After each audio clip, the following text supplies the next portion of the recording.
ఏంటి సుశల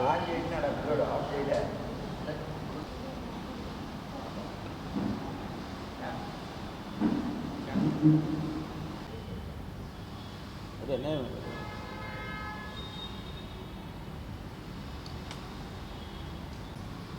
నేను ఈ రాష్ట్ర ప్రభుత్వాన్ని ఒక విషయాన్ని కోరుతా ఉన్నా. అనంతపురం జిల్లా రైతుని ఆదుకోవాలి. అనంతపురం జిల్లా అట్లాగే రాయలసీమ ప్రాంతాల్లో ఉన్న రైతు ఈ రోజున అత్యంత తీవ్రమైన కష్టంలోకి రోజు రోజుకి నెట్టివేయబడతా ఉన్నాడు. దాదాపు విత్తనాలు వేసుకునే కాలం అయిపోయింది, బహుశా ఈ రోజుల్లో అయిపోతుంది. అన్ని కార్తెలు ముగిసినా సరే ఈరోజు కూడా కనీసం సగం కూడా భూమి మీద విత్తనం వేయని పరిస్థితి. అనంతపురం జిల్లాలో ప్రత్యేకించి వేరుశెనగ పంట ప్రధానమైన పంట వర్షాధారం మీద. ఈ రోజు కూడా 10,000 ఎకరాలు కూడా పూర్తిగా షోయింగ్ కాని పరిస్థితిని చూస్తూ ఉన్నాం. ఆ మాట అగ్రికల్చర్ వర్గాలు చెప్తూ ఉన్నాయి. కొద్ది లెక్కలు అట్లా ఇట్లా తక్కువ అయిపోతే వేలు తప్ప పెద్దగేం లేదు. ఇప్పటికే వేసిన పంటలన్నీ కూడా ఎండిపోయే పరిస్థితి వచ్చింది.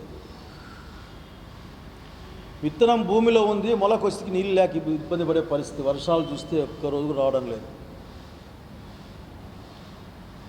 అత్యంత ఘోరమైన పరిస్థితిని చాలా రోజుల తర్వాత ఈ 8-9 సంవత్సరాలు ఈ విధంగా చూసాం, కానీ ఈసారి మరింత దుర్భరంగా ఉండే పరిస్థితి ఎదురవుతూ ఉంది.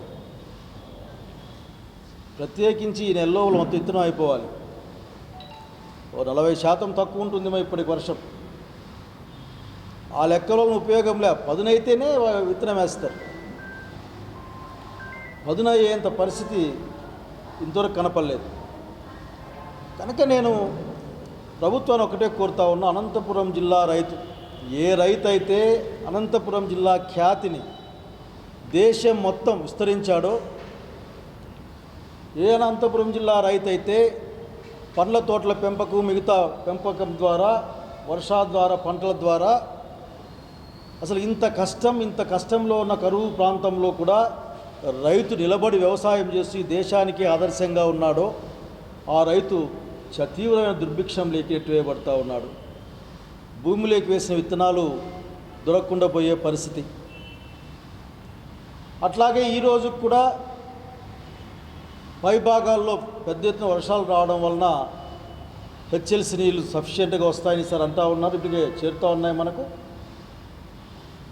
హంద్రినీవా అడ్డంకుల్ని దాటుకొని ప్రయాణం చేస్తూ ఉంది. నేను అడిగేది ఒక్కటే, అనంతపురం జిల్లా ప్రజాప్రతినిధులని, అధికారులని, ప్రభుత్వాన్ని కోరేది ఏంటంటే, నీళ్లు వచ్చిన తక్షణం మీనమేషాలు లెక్కేయకుండా చెరువులు నింపే కార్యక్రమం, కాలువలకు నీళ్ళు వదిలే కార్యక్రమాన్ని తక్షణం మొదలుపెట్టమని నేను రిక్వెస్ట్ చేస్తూ ఉన్నాను. ఒక పొలాలు ఉన్నవాడిగా నాకు ఆ బాధ తెలుసు. పొలమండి కూడా పంట పండించుకోలేని పరిస్థితి. గత 4-5 సంవత్సరాలుగా వరి గింజ కూడా పండించలేకపోయినాం హెచ్ఎల్సి కింద. మీరు ఇప్పటికైనా నీటి పరిపాలనని కొద్దిగా చూసుకోండి. ఆగిపోయిన మోడర్నైజేషన్ పనులను మొదలు పెడితే నీళ్ళు వస్తాయి. కనుక స్నేహితులు మిమ్మల్ని కోరేది ఒకటే, నేను ఆఖరికి ఈ రోజున అనంతపురం జిల్లా అధికార యంత్రాంగం అట్లాగే ప్రజాప్రతినిధుల బృందం అందరూ కూడా కలిసి కూర్చొని ఆలోచించాల్సిన సమయం వచ్చింది. వర్షం లేదు, మొలకలు లేవు, విత్తనం వేసే పరిస్థితి లేదు. ప్రత్యామ్నాయ పంటలు వేసుకోండి అని సూచిస్తూ ఉన్నారు. మీరు పెసరేసుకోండి, మినుములు వేసుకోండి. అసలు రైతుకి గత 2 సంవత్సరాలుగా మీరు ఇన్పుట్ సబ్సిడీలు ఇవ్వలేదు. నేను ప్రభుత్వం గురించి మాట్లాడుతూ ఉన్నా. బహుశా ఇప్పుడు ప్రభుత్వం మేము కాదు కదా అనే అలవాటు కూడా ఉండొచ్చు ఆఖరికి. ఇది ప్రభుత్వం అంతే.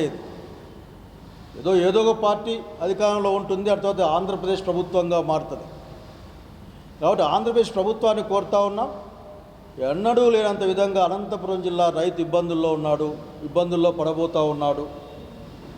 హార్టికల్చర్కి సంబంధించిన మొక్కలు కూడా ఒక్కొక్కటి వాడి వడలు ఎండిపోయే పరిస్థితిని చూసాం. గత వేసవి కాలంలో వచ్చే తీవ్రమైన వేడి వల్ల దాదాపు చాలా ప్రాంతాల్లో 20-30% పండ్ల తోటల్ని చెట్లను కోల్పోయిన పరిస్థితి కూడా రిపోర్టింగ్ చేశాం. కనుక ప్రభుత్వం ఆదుకోవడానికి ముందుకు రమ్మని నేను రిక్వెస్ట్ చేస్తూ ఉన్నా, డిమాండ్ చేస్తూ ఉన్నాను. మీరు చెప్పే ఆ ప్రత్యామ్నాయ పంటలకు ఉచితంగా విత్తనం ఇవ్వాలి. అనంతపురం జిల్లాకు 100% రైతుకు, చిన్నకారు సన్నకారు రైతుకి 100% డ్రిప్ స్ప్రింక్లర్లు ఫ్రీగా ఇవ్వాలని కూడా నేను డిమాండ్ చేస్తూ ఉన్నాను. 10% ఇస్తాం, 9% అటువంటిది వద్దు. 100కు 100% అన్ని కులాలకు అందరికీ ఉచితంగా ఏమని డిమాండ్ చేస్తూ ఉన్నాం. అట్లాగే పంట పెట్టుకోవడానికి కూడా పెట్టుబడి ఇవ్వాల్సిన అవసరం ఉంది. చాలాసార్లు రాజకీయ పార్టీలుగా మీరు మాట్లాడారు, ఎకరాకు 25,000 రూపాయలు ఇవ్వాలి ఈ జిల్లాలో అని, లేక ఈ రాష్ట్రంలో ఎకరాకు 25,000